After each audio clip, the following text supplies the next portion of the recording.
Ja, så skal vi fra kampsport til ballet. De risikerer hele tiden at blive skrottet. De bliver kritiseret for deres fysik og deres udseende, og så skal de træne rigtig mange timer hver eneste dag. Det kan være meget svært at komme igennem nåløjet til balletskolen, og det skal vi snakke om nu. Velkommen, Niels Balle, leder af balletskolen. Celeste, Emma og Magnus, I har alle sammen gået på balletskolen. I går der stadigvæk. I aften på DR1 kl. 20, der viser vi et program, der hedder De Udvalgte, som handler om balletskolen. Og lad os lige starte med at se et klip fra den serie. Det ligger som regel et sted mellem de der 170 stykker og 200 elever, der søger ind hvert år hos os. Okay. Nu prøver du også lige den der frø. Jeg bestræber mig på at få dumpet balletbørnene så tidligt som muligt. En skade kan gøre, at jeg aldrig kommer til at danse ballet igen. Det må ikke ske.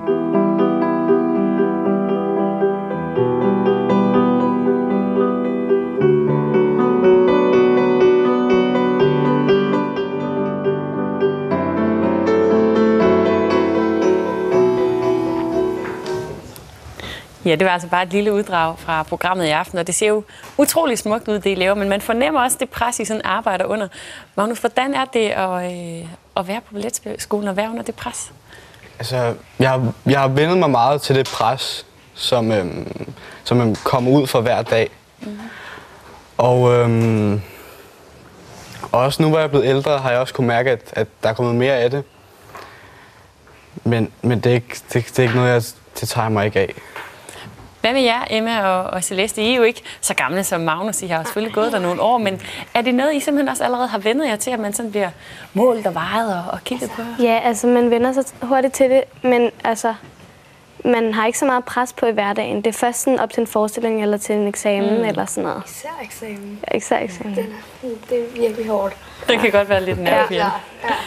Niels, hvorfor er det, der skal være så strenge krav til balletbørnene?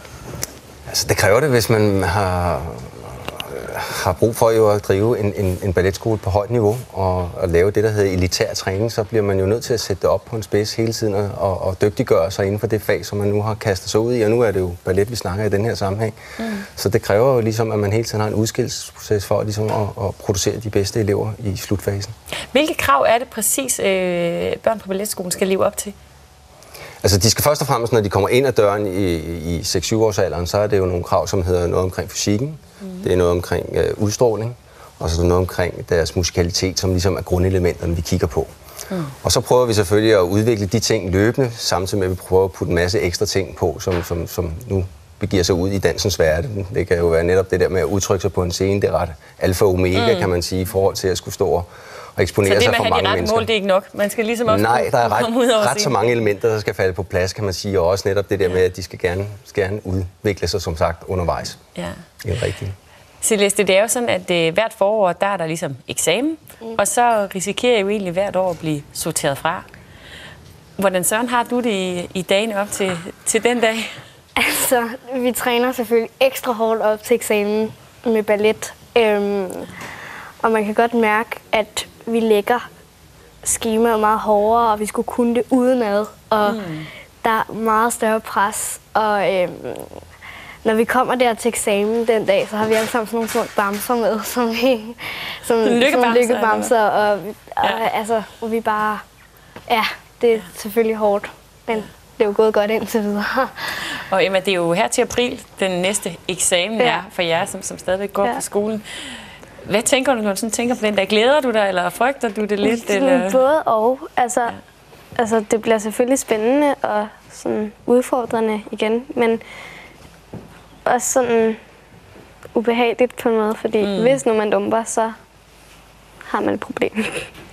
Niels, du er jo altså den, der indimellem skal sidde og sige, du er ikke. Er det ikke svært, for du kender jo alle børnene rigtig godt?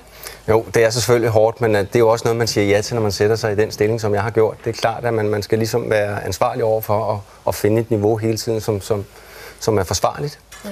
Og vi gør da også en dyd ud af at sige farvel til børnene. Vi har blandt andet en udslusningsgruppe, hvor vi ligesom prøver at give dem tid til ligesom at sige farvel til kammerater. Og vi har det, vi kalder et ekspertpanel. Det er elever, som har været væk et års tid og kommer tilbage og snakker med de elever, som er på vej ud i den fase. Og ligesom at forklare, hvordan var det at komme ud i en almindelig skole igen. og skulle skabe nye kammerater og alt sådan noget. Så vi prøver også at lægge os i trøjen for, at ligesom de her ting de fungerer optimalt i hvert fald. Ja. Så det er ikke bare et spark i rumpen ude på Absolut ikke. Det er, på gaden. vi prøver at tage så godt, som vi nu engang kan af vores elever i hvert fald.